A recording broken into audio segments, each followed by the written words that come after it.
Please don't tell my father we just met."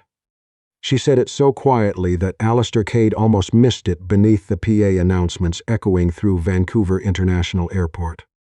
He had been reading the cancellation text from his client for the third time, trying to decide whether to feel relieved or annoyed, when a woman with dark hair and a gray wool coat grabbed his sleeve and pulled him half a step to the left. He looked down at her. She looked as though she were about to cry, or run, possibly both. "I'm sorry," he said. "My father." She nodded toward the arrivals door sliding open across the hall. A transport nurse was pushing a wheelchair, and in the chair sat an older man with silver hair and the kind of face that had spent decades squinting into wind. He was searching the crowd. When his eyes landed on her, they softened completely. Then his gaze moved very deliberately to Alistair. The old man smiled. "He had surgery," the woman said quickly, "6 weeks ago. Cardiac. He worries about me being alone, and I haven't exactly. I haven't told him that things ended with." She stopped, pressed her lips together, tried again. "Please, just 10 minutes." Alistair Cade had built Cade Development Group into one of Western Canada's largest commercial real estate firms, by making fast decisions and rarely regretting them. He looked at the woman beside him. He looked at the older man in the wheelchair, who was now raising one hand in a slow wave. He looked back at the woman. 10 minutes, he said. Her exhale was almost audible. "I'm Phoebe Standish." "Alistair Cade." "I know this is insane." "It is, yes.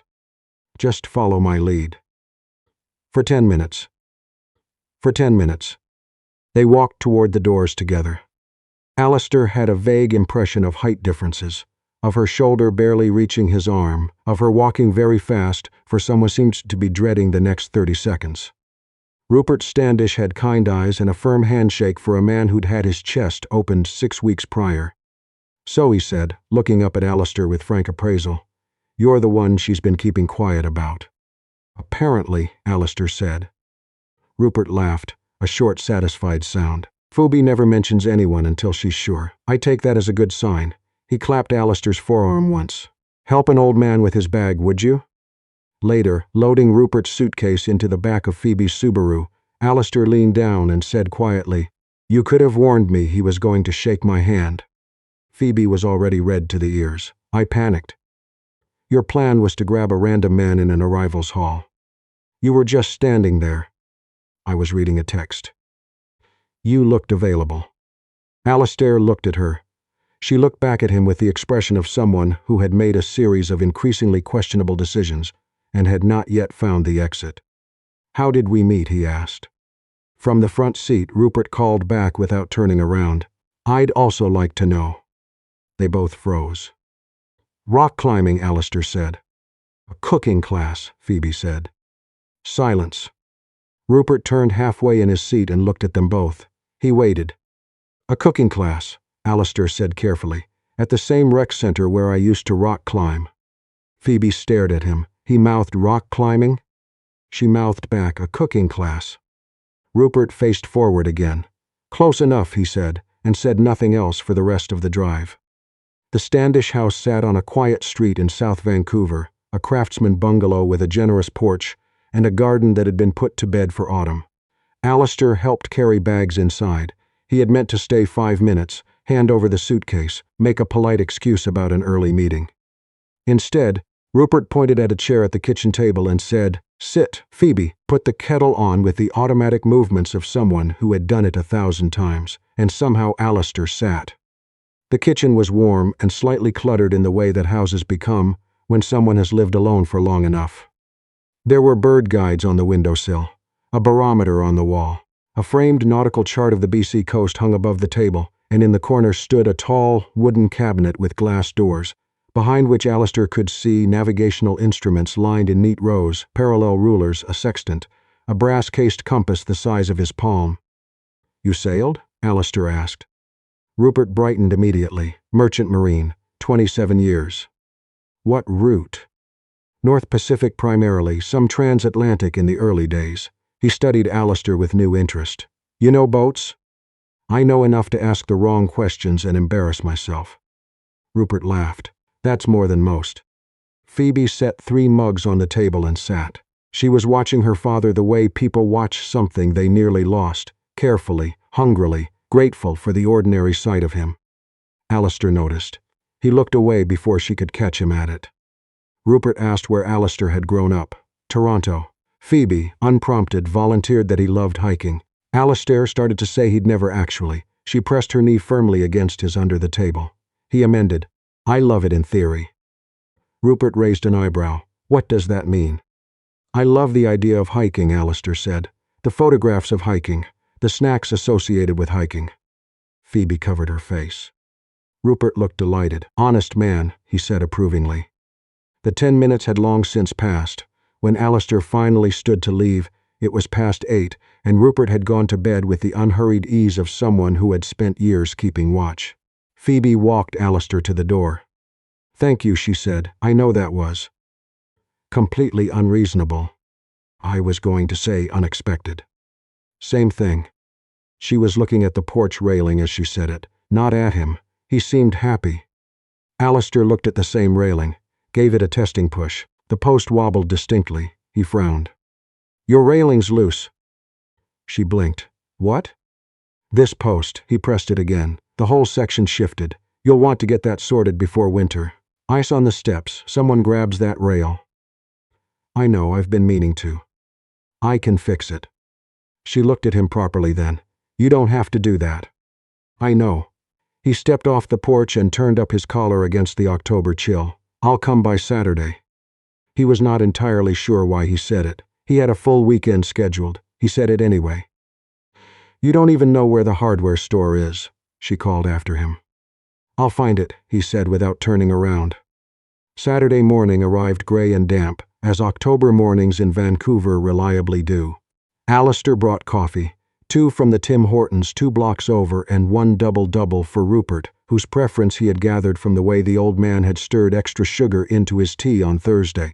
He had also, before leaving his apartment, thought to exchange numbers with Phoebe via a text that read, For logistics, in case your father asks how we stay in touch. She had replied smart, and then, after a pause, thank you for Saturday.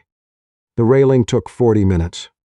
Phoebe sat on the top step with her own coffee and handed him tools with the mismatch of pairs, but never quite learned the vocabulary. She handed him a flathead when he asked for a Phillips. She handed him the drill when he'd already found it. At one point she handed him a garden trowel. Where did you even find that, he said. I was trying to be helpful. With the trowel. I panicked again. He was laughing before he could stop himself. Not the careful, managed version he used in boardrooms. The real kind. The kind that took him by surprise. He hadn't laughed like that in a long time, and the recognition of it was oddly unsettling. Rupert appeared in the doorway at some point, watched them for a moment, said nothing, and went back inside. Lunch materialized. Sandwiches that Rupert assembled, with the methodical pride of a man who has decided that convalescence will not make him helpless. The 3 of them ate on the newly repaired porch, with the smell of wet leaves drifting up from the garden. You're in real estate? Rupert asked Alistair. Commercial development. Build things. We finance the building of things. There's a distinction. Is there? My site managers remind me of it frequently. Rupert seemed to weigh this. My wife liked builders, he said. She said a man who makes something real will always be useful. He paused. She was practical about people, more practical than me. She sounds wise, Alistair said. She was. Rupert was quiet for a moment. She died 4 years ago. Pancreatic. 11 weeks from diagnosis. He said it the way men of his generation say those things, with the fact presented plainly and the grief held privately, somewhere behind the words. Phoebe was the one who got me through it. I've been trying to return the favor ever since. He said it lightly. Phoebe had gone inside to get more napkins. Alistair looked at his sandwich. She's lucky to have you. We're lucky to have each other. Rupert glanced toward the kitchen window. She doesn't say much about what goes wrong. Never has. Took after her mother that way. He looked at Alistair with the level gaze of a man who has navigated by stars. She was engaged. Did she mention it? No. He left when her attention was on me. After my surgery. His voice was measured. She hasn't said a word about it, but I know. She thinks I'd blame myself. He set down his cup. I would, probably, so we don't discuss it. The door opened and Phoebe returned with paper towels, saying something about the napkin drawer being stuck again. Rupert talked about the weather. In the weeks that followed, Alistair came back more often than he could reasonably justify. He drove Rupert to a follow-up at Vancouver General. He remembered, without being told twice, that the parkade on Laurel cut 15 minutes off the walk to the cardiac unit. He kept a sleeve of plain crackers in his car's center console because Rupert sometimes felt nauseated after the clinic's elevator. He and Phoebe fell into the rhythm of it without discussion. She made tea when he arrived. He brought Rupert's preferred newspaper, the print edition, because Rupert distrusted news that refreshed itself. They argued over what to watch on television, Phoebe defending procedural dramas with the passion of someone who had thought deeply about it, Alistair claiming they were all structurally identical, Rupert watching them argue with quiet satisfaction. One evening, walking to their cars after a clinic visit, Phoebe said, "You remember he takes his medication with food." He mentioned it. He mentioned it once. "I listen," Alistair said. She didn't answer immediately. They walked half a block before she said quietly, "Not everyone does." He understood she wasn't talking about Rupert. He had told her about the divorce without planning to. They had been unloading groceries in Rupert's kitchen, a Saturday task that had accreted naturally into their routine. When she asked why he'd moved to Vancouver from Toronto, he said it was for work. She waited, the way perceptive people wait. He said the work had also been a useful reason to leave. Useful for what, she asked. For not having to explain to people why a marriage ends without anything dramatic happening. He set a tin of soup in the cupboard. No betrayal. No catastrophic argument. Just two people who stopped seeing each other one day and couldn't remember when it started. She was quiet. "I told myself I was building something," he said. "The company, the portfolio. I thought that counted. She eventually told me it didn't." Was she right? He considered it honestly. "Partly," he said. "I think I also genuinely didn't know how to stop and be present. I'd never learned the difference between building something and living in it." They finished putting the groceries away. Phoebe folded the reusable bags with unnecessary precision. "I think you've learned," she said, but she said it to the bags, not to him. He didn't answer because what she meant was sitting plainly between them, and neither of them was quite ready to say it aloud.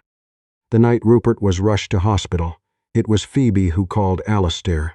She did it without thinking, dialed him before she had finished putting on her shoes, said his name twice before she managed a full sentence. It was a blood pressure event, a spike, the paramedic said, brought on by exertion. Rupert had attempted to move a bookshelf he had no business moving. By the time Alistair arrived at Vancouver General, Phoebe was standing in the corridor outside the triage wing, with her arms crossed tight across her chest, the look on her face of someone trying very hard not to give way. He crossed the corridor without breaking stride. "He's stable," she said. "They said stable. But they're running tests." Her voice was careful, in the way voices get when they have made a decision to hold together. Alistair didn't say anything reassuring. He didn't know if it was true.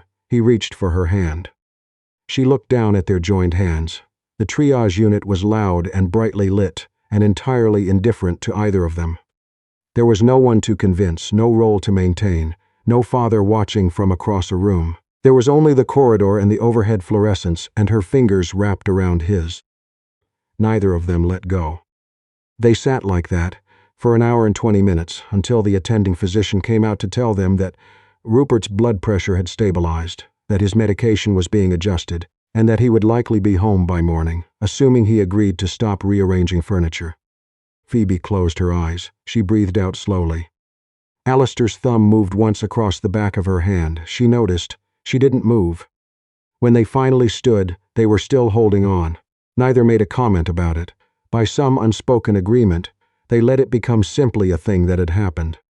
Rupert was home by noon the following day, irascible and apologetic in equal measure, loudly declaring that he had not been moving the bookshelf for any structural reason, but merely to find a record he had mislaid in 2019. "The bookshelf," Alistair said, "will be bolted to the wall before end of week." Rupert considered this. "That seems reasonable," he admitted. 3 weeks later, on a Sunday evening when Rupert had gone to bed early, Phoebe and Alistair sat at the kitchen table with the remains of dinner between them and the particular quiet of a house winding down. November rain was doing what Vancouver rain does. Patiently, relentlessly, as though it had nowhere else to be. "We should tell him," Alistair said. Phoebe had been waiting for this. "I know. It's not fair to him." "I know." He looked at the table. "I don't want him to think we were laughing at him. We weren't. He should know that." She nodded slowly. "Tomorrow. I'll tell him tomorrow."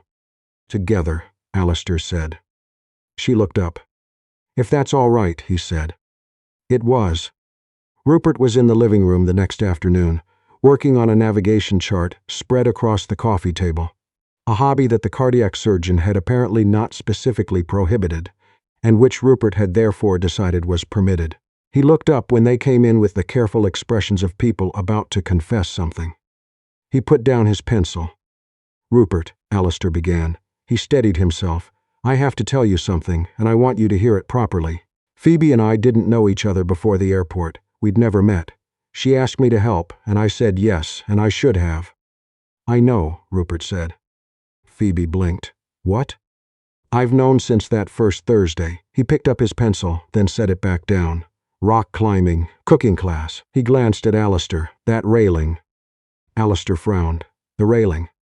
A man who'd been with my daughter for any length of time would have fixed that railing months ago, or she would have told him it was there." He looked at Alistair with the straightforward calm of someone who spent decades reading weather and instruments. "Either way." Silence. "You could have said something," Phoebe said. "I could have." He folded his hands on the chart. "But you'd stopped looking so tired," and he kept coming back. He glanced at Alistair. "A man who's pretending doesn't drive someone to a 7:30 cardiology appointment on a Tuesday. He doesn't remember which parkade saves the longest walk. He doesn't keep crackers in his glove box." He said it without accusation, the way someone states a navigation fix, simply, accurately. "So I waited."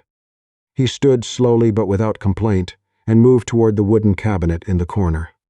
The one with the navigational instruments. He opened it and took out the brass compass, small, the size of a palm, with a worn leather strap and a dial that had been recalibrated by hand at some point, the numerals written in a woman's careful script. He held it out to Alistair. "This belonged to my wife," Rupert said. "She gave it to me the year we were married. Said it had been calibrated to find the most important things, not north." She was very pleased with that line. He paused. She was right to be. Alistair looked at it. "I can't accept this. I'm not giving it away." Rupert placed it in his hand and closed his fingers around it. "I'm trusting you with it. There's a difference." He looked between them both, and something in his expression settled, unhurried and certain. A man who knows how to stay present, even when he arrived by accident, is worth keeping track of. He went back to his chart. Phoebe and Alistair stood in the middle of the living room, with the compass between them and nothing adequate to say. The call from the Calgary office came the first week of December. A development consortium needed Alistair on site for a project that had stalled, a mixed-use complex that his firm had been advising for 2 years, finally ready to move. 3 months on site, possibly longer. The kind of file that required presence, not just calls.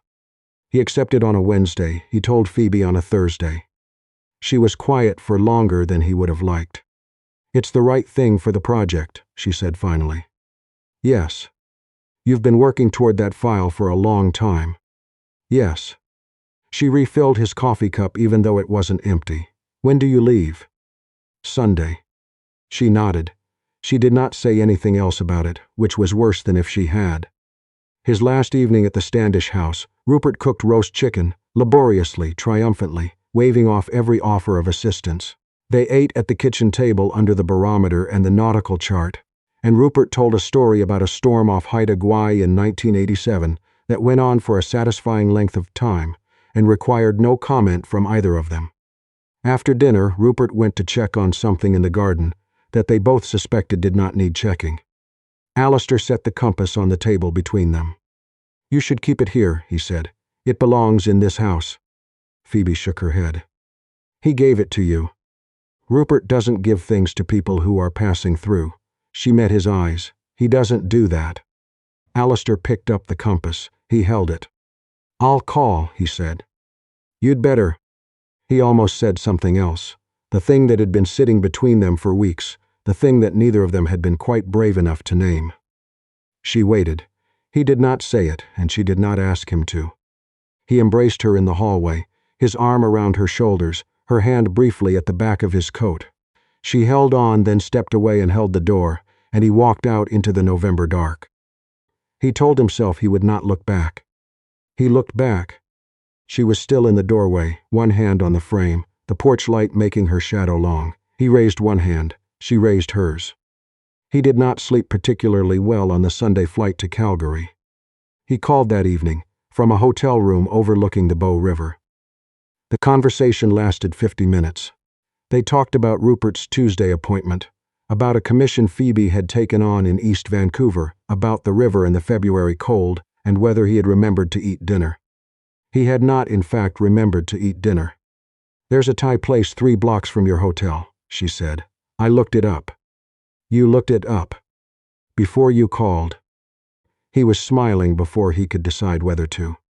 They called almost every evening after that, sometimes for an hour, sometimes for 20 minutes, Phoebe going over project drawings while Alistair worked through engineering reports, neither of them talking much but both of them there. It was not the same as being at the kitchen table, but it was something with weight to it, the kind of weight that accumulates quietly, that you don't notice until you reach for it, and realize how much you have come to depend on its presence.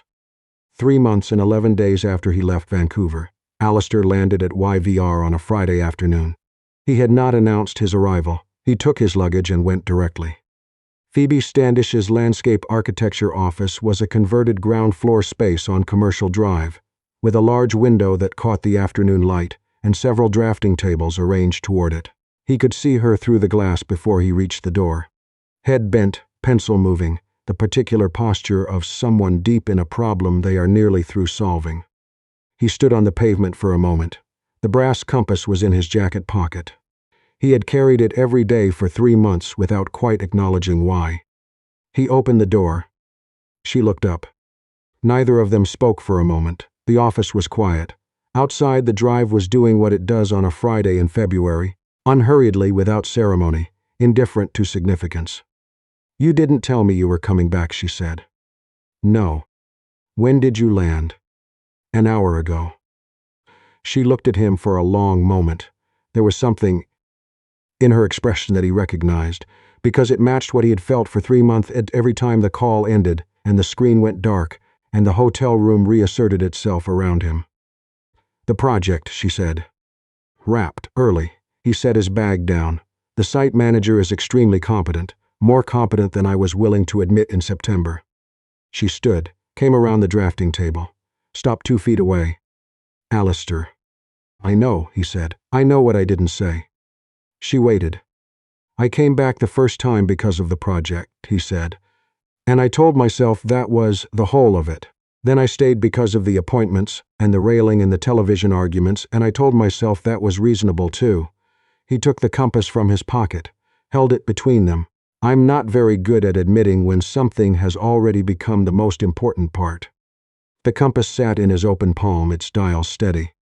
"Your father's wife calibrated this to find the most important things," he said. "Apparently not north." Phoebe looked at the compass, then at him. "She was right," she said, "about the line." She took the compass from his hand and kept her hand in his. Outside, February light moved across the window the way late afternoon light does in Vancouver, gray and soft and quietly remarkable, the kind of light that makes ordinary things look considered. A bus went past. Somewhere a dog barked. The city continued entirely without comment. There was no declaration, no ribbon on it, only 2 people standing together in a room they had both, separately, been finding their way toward for a very long time, and a compass that for once had pointed exactly where it was supposed to. Sometimes the most important arrivals happen by accident: a canceled meeting, a crowded arrivals hall, a man standing still long enough for someone frightened and hopeful to grab his sleeve. What begins as 10 minutes of borrowed time can become, if you're paying attention, something you'd never willingly give back. Not because it was fated, but because both people kept choosing to show up. That, in the end, is the whole of it. So here's something worth sitting with. Do you believe the strongest bonds are built in grand moments, or in the quiet, ordinary ones that nobody plans for? Share your thoughts below. We read everyone. If this story stayed with you, please like and share it with someone who believes that sometimes the best things begin with the smallest act of showing up. Until next time, thank you for letting deep steering stories be part of yours.